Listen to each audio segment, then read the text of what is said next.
Reading from the website, Ribaldo is a recreation of a beautifully proportioned early 15th century Italian sword, one of over 170 bearing inscriptions from the arsenal of Alexandria in Egypt. The original was sold by Sotheby's in 1979. The sword is very similar to the one in the Royal Armoury collection and likely forged by the same sword maker sometime around 1432. This guy, you can see here in the details, this has been artificially blackened down in there. So it does polish off a little bit, which I noticed when I was originally cleaning off a little bit of the oil when it comes. The ring, some other reviewers have said is kind of uncomfortable. I found it to be quite nice. This is what we would call one of the earliest versions of a side sword. So early 1400s to the mid 1500s, they had swords very similar to this guy. This one, you can see, obviously it doesn't share a lot of characteristics with a lot of later side swords. This was back in the day when they had much thicker blades to help kind of keep it along the same lines of a lot of other medieval arming swords, which is awesome. I, when I'm in cutting competitions, do like to put one finger over the guard to get some additional protection. And so when I immediately saw a good cutting sword that had that one little ring there, I thought it'd be a great addition to my collection. So right out of the box comes sharp. This guy is the scabbard. Now the first time that I opened this guy up, this was super stiff. I couldn't even pull it out. After a few times of going in and out, still a little stiff, not terrible.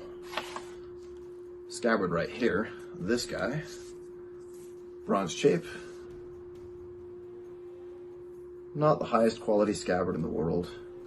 Definitely something that would work for wearing around any Renaissance fair. Stitching's nice and clean. I know some people have complained about the glue on the back end of this guy coming off. I don't think that it's loose at all right now, which is awesome. This is the grip up close for you. It's a nice leather wrapped twine impressioned grip, which is really comfortable to hold. The whole sword is just over 2 pounds, so it's very wieldy. It does cut pretty well. I haven't tried it on tatami yet, but you should see some B-roll rolling right now. Me cutting some bottles out in the backyard during a late night cutting session not too long ago. Overall, pretty nice sword.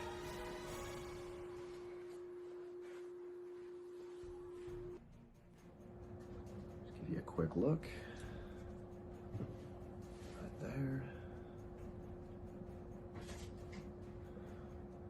Up close, look at that ricasso right there. See those nice blacked out details right there.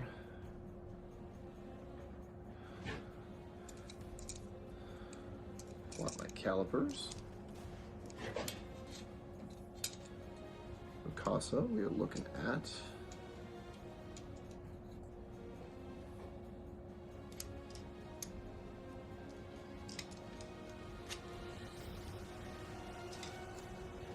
starting at 5.31 millimeters, immediately tapering down to 5.15 right after the ricasso, halfway down the blade, 3.23, 2/3 center of percussion, 3 millimeters, all the way down to 2.07 right at the tip, right there.